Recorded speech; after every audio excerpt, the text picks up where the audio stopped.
Dans le baromètre de ce matin, nous allons parler de paranormal. Est-ce que les revenants existent? Est-ce que vous croyez, vous, aux fantômes? Vous avez peut-être vécu une expérience paranormale. 99 12 00. Parce qu'il paraît qu'à La Réunion, c'est une terre propice aux manifestations paranormales.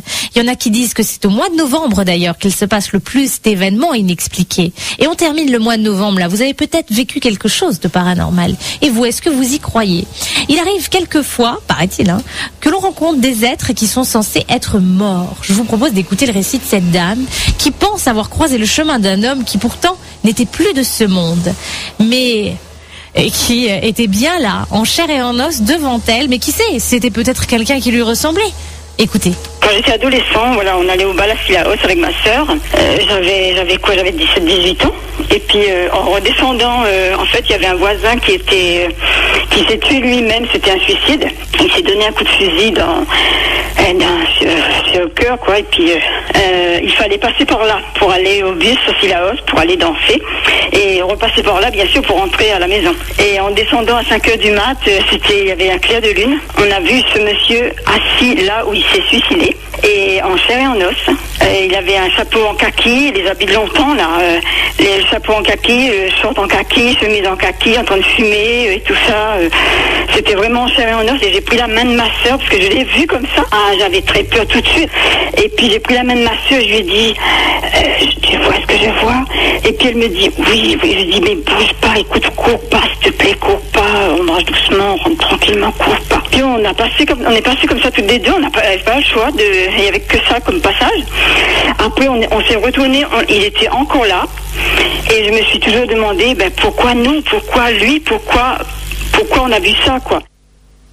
Incroyable, son histoire. Et puis, quelquefois, peut-être que tard, la nuit, quand on est fatigué, on a des hallucinations. Il y en a qui disent, mais non, c'est pas possible, on hallucine. Mais ce monsieur-là, ça lui arrive souvent quand même d'halluciner. Alors, ce serait bizarre que ce soit vraiment sa tête qui lui joue des tours. Alors, qui vient s'asseoir dans son canapé à chaque fois qu'il va dormir? Écoutez. On a l'habitude de regarder le match de foot à la télé le soir. On a l'habitude de regarder la télé jusqu'à un peu de temps. À 2 reprises, arrive à moi.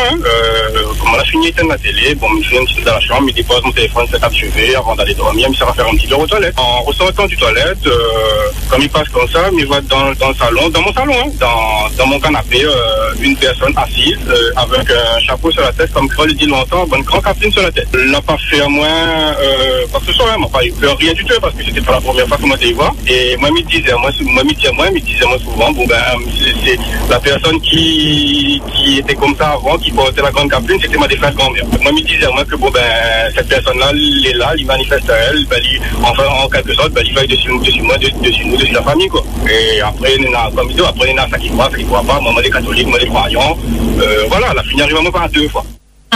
À vous aussi, peut-être, vous avez quelqu'un qui vous suit comme ça et vous pensez que justement c'est un revenant, quelqu'un de votre famille qui vous protège. Et puis on va parler aussi des maisons hantées. Est-ce que ça existe vraiment? Pourquoi on dit qu'elles sont hantées? Pauvre maison qui a la réputation d'être hantée. Celle dont vous nous avez parlé à Saint-André, elle reste désespérément vide alors qu'elle est à louer. Paraît même qu'on a essayé de la vendre. Écoutez. Sur Saint-André, une maison, il doit avoir plus d'une dizaine d'années, elle a été construite. Mais tout neuf, la maison n'a jamais été habitée. Les locataires ne font pas plus qu'1 mois dedans. Ce qui parle, il y a des trucs qui volent à tout voir, ils entendent tout casser des ordres le soir, et enfin, voilà. Et la maison, ça fait moins 5-6 ans, elle est fermée. Même ils mettent à vendre, ils ne vendent pas. Il dit, hantée. C'est vrai que, comme à la nuit bizarre, de monter, de raconter des histoires là-dessus, elle dit c'est une maison hantée. Parce que tout le temps, on n'était pas à côté, c'était une belle maison comme ça, mais elle habiterait bien moins. Elle habite là-dedans, il fallait hanter ça. On va passer jamais la pointe de monde dans là. Il a mis quoi que dans la cour. C'est propre, mais la personne habite dedans. C'est un peu bizarre quand même, hein? Il doit avoir quelque chose. La pointe fumée s'en fait en fait. Mais l'exact, c'est que le monsieur-là avait dit, depuis la maison-là, elle était construite, et il y a des gens qui rentrent et qui sortent, et la maison-là, elle est très bizarre. D'ailleurs, on a même un centre de formation, là, avait ouvert là-dedans aussi, il avait fait à peu près 1 mois et demi ici, il est reparti, hein. Il a même mis par plusieurs agences aussi, dans des agences aussi. Donc, elle a été jamais louée, cette maison-là. Donc, la maison-là, voir ce que ce monsieur-là est pas. Une très belle maison d'ailleurs, hein, très super, mais c'est une maison très bizarre, hein, que ça l'avait exactement, elle m'y connaît pas, hein. Et attention, ne vous moquez pas, ou ça vous arrivera. Allô, bonjour. Oui, Freedom, bonjour. Mais ça raconte une petite histoire que là arrive à moi, on est là 13 ans de cela, quoi. Hein. Oui. Alors, moi, j'avais un grand-père, il était entre la vie et la mort sur son lit. Oui. Et moi, m'y arrive travail le matin, c'est environ 10 heures du matin. Donc, m'y prend ma douche et après, m'y repose un petit peu sur mon canapé. Oui. Et à un moment donné, quand il regarde dehors, sur ma fenêtre, il voit un pigeon. Un pigeon est sur ma fenêtre et voilà, il me dit, bon, ben, pour moi, c'était un pigeon. Et là, à un moment donné, il voit le pigeon, il regarde à moi, les commissaires d'affaires lui veut rentrer. Et il parle avec lui, mais il dit comme ça, ben, si on veut rentrer, rentre, comme ça pour plaisanter, pour emmerder. Oui.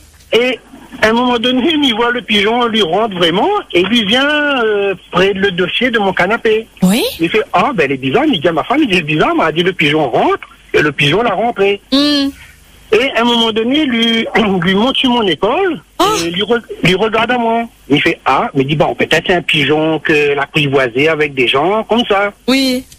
Mais il repousse à lui, il dit, ben, saute sur mon épaule. Et là, à un moment donné, il lui donne à moi un coup de ses ailes, lui donne à moi des coups de zèle. Oui. Et plus il repousse, il lui donne à moi un coup de zèle. Il dit, bon, ben, s'il lui veut pas sortir, ben, laisse lui sur mon épaule. Oui. Et plus il regarde le pigeon, il voit dans ses yeux, le rond orange, rouge un petit peu dans ses yeux, et il commence à tourner. Il dit, merde, il doit être fatigué, il n'est pas possible qu'un pigeon, il fasse avec moi. Et là, à un moment donné, il s'en va à ma cuisine, il s'en boit un verre de l'eau, il lui reste toujours sur mon épaule. Il dit, ben, il n'est pas possible, quoi, ce pigeon-là, il veut dire. Et tout d'un coup, il pense, il dit, ben, peut-être c'est une prévenance que mon grand-père, tout ça. Ah. Alors, il dit à le pigeon, il parle avec le pigeon comme ça. Mais pour moi, tout c'était du hasard, hein. C'était du hasard. Ouais. Il dit, on veut voir mon grand-père ou c'est un message, c'est quoi? Et là, à un moment donné, il descend parce que nous n'étions pas trop loin de mon grand-père. Oui. Comme il arrive dans la chambre où mon grand-père était sur son lit, il rouvre la porte et là, il y avait des gens, il y avait les dames qui disaient la prière, tout ça là, qui étaient là. Et là, à un moment donné, lui sort dessus mon épaule et lui ça va sur le corps de mon grand-père. Oui. Sur le corps de mon grand-père. Et là, on était là, on a rien dit, on a observé, on a regardé tout, mais le pigeon, il a resté quand même 3 heures de temps près du corps. Et ça, c'est ça qu'on appelle une prévenance. Vous n'êtes pas le premier à nous raconter ça, hein? La prévenance, c'est ça? Madame, je sais pas, on peut dire ça comme ça, hein, mais bon. Mais nous, le pigeon est resté là 3 heures de temps. Après, nous, on est sortis, on a laissé le pigeon avec le corps tout. Et à un moment donné, quand on a réalisé, je dis, ah, il est encore là, le pigeon? On a été voir le pigeon, mais le pigeon était plus là. Ah, et est-ce que votre grand-père était parti? Ah oui, et après, bon, il est mort, allez dire, on dirait dans 4 temps ou 5 temps plus tard, il est parti. Mon grand-père était mort. Incroyable. Ouais, vous n'êtes pas le premier à nous raconter ces histoires de prévenance. Ouais, c'est bien de chez nous, ça, hein. C'est comme si on était prévenu qu'on allait perdre quelqu'un. Merci beaucoup. Il y en a qui rêvent de ça aussi, hein, qui arrivent à rêver de ça. Allô, bonjour. Allô. Bonjour. Bonjour, moi je m'appelle Erwan, j'ai 10 ans et j'ai assisté à une chose paranormale. C'est quoi? C'était pas en novembre en fait, c'était en décembre. Oui. C'était quelqu'un, en fait, il descendait de la cheminée et il déposait plein de paquets sous le sapin. Ah bon? Oui. Et alors, et il s'est pas fait mal? Et il était gros et rouge. Ah, peut-être que tu le verras encore là, dans un mois pile poil. Au revoir, Erwan. Au revoir. Allô, bonjour. Allô? Oui, bonjour. Oui, bonjour. Alors vous aussi, vous croyez au paranormal? Ben oui, moi directement oui, parce que je suis ce côté médium. Ah. Voilà, et voyant aussi, donc... Alors justement, il paraît que vous, les médiums, vous arrivez à communiquer avec l'au-delà. Est-ce qu'il y a vraiment un au-delà? Oui, ça existe vraiment. Donc après, bon, il y a plusieurs cas. Il y a ceux qui... il y a beaucoup de monde qui ne croit pas à tout ça. Et puis il y a, comme nous on est vraiment... après tout ça, donc on traverse tout ça, bien souvent même. Est-ce que vous avez des gens qui sont morts qui essaient de rentrer en contact avec vous? Beaucoup. J'étais chez des personnes, j'ai même travaillé chez des personnes. Puis les parents qui arrivent, qui me laissent un message. Et ils vous disent quoi, les morts? Ils disent toujours, bien souvent, que je suis parti avec un regret.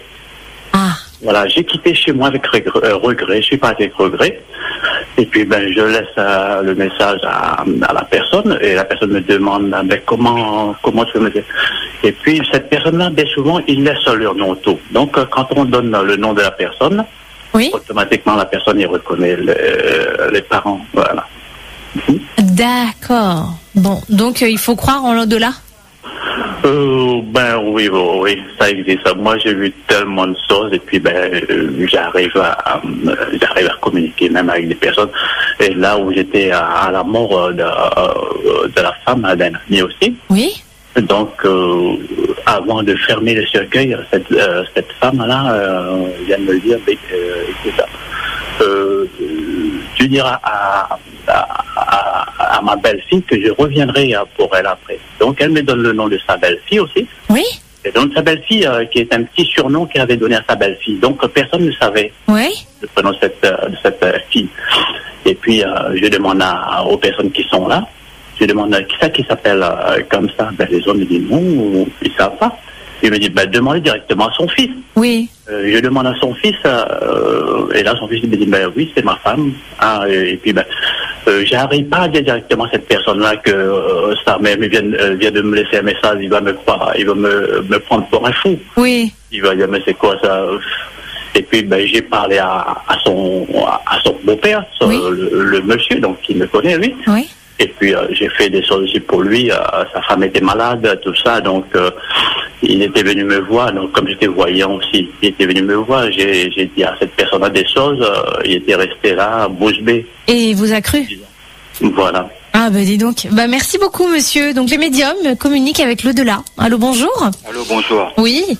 Voilà, mes téléphones pour en parler de ça.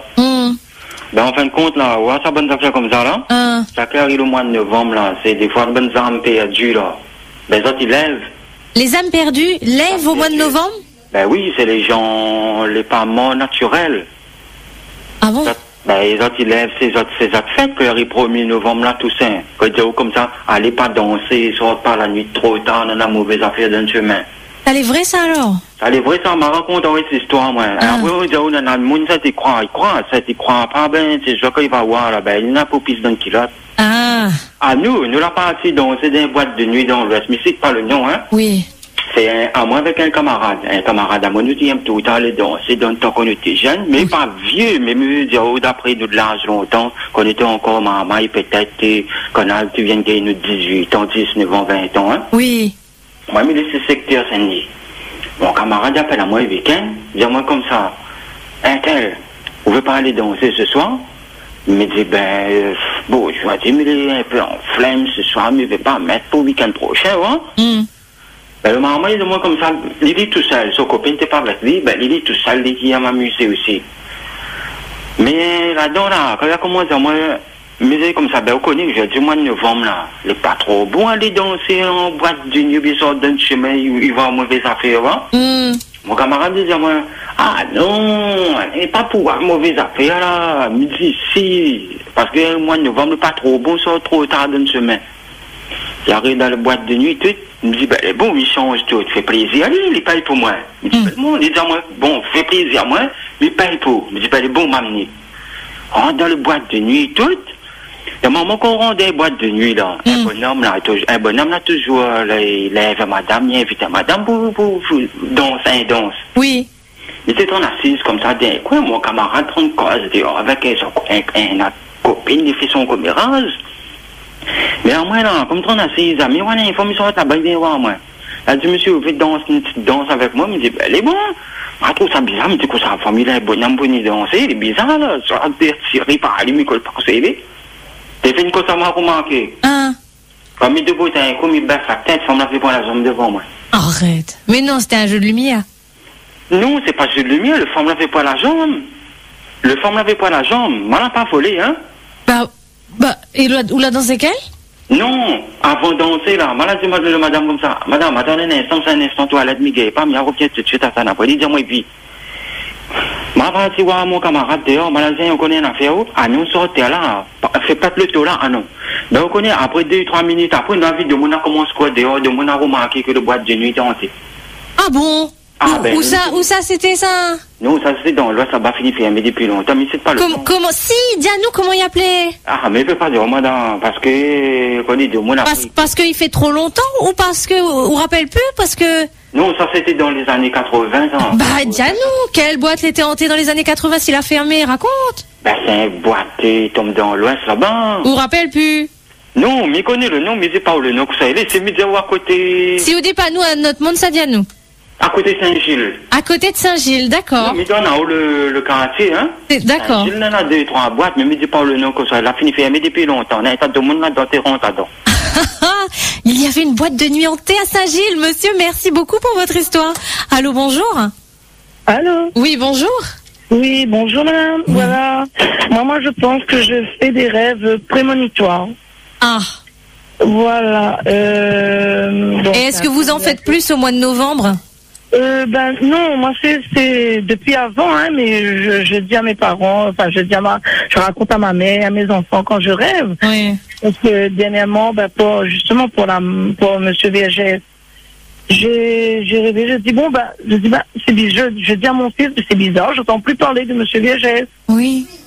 Et une semaine après, j'entends qu'il est hospitalisé. Oui. Après, là, j'entends sa mort. Et la semaine dernière, j'ai rêvé d'un copain. J'étais dans mon rêve, hein. Oui. J'étais avec mon fils. Je vois mon copain dans une cabine qui donnait des tickets. Alors, je lui parle et tout. Après, quand je sors, je dis à mon fils, mince, j'ai oublié de lui dire que sa carte grise était avec moi. Oui. Comme ça, j'ai rien dit à tout. Après, le lendemain que j'ai fait ce réveil-là, j'ai rêvé de mon fils qui était en train de dormir et je l'ai secoué, je dis, bon, je vais l'appeler pour son nom, hein, un tel, réveille-toi. Eh ben, figurez-vous que vendredi passé, dans la nuit vendredi à samedi, ce samedi-là, oui. À 2h du matin, mon téléphone sonne. Et je vois que c'est le numéro de ma tati. Donc je réponds, je croyais que ça allait arriver quelque chose.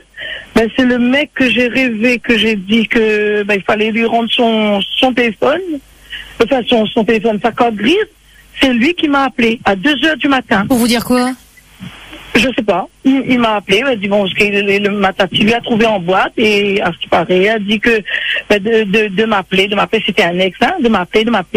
Donc à 2h du matin, le mec il m'a réveillé, il m'a parlé. Et de quoi vous avez rêvé récemment qui pourrait arriver selon vous?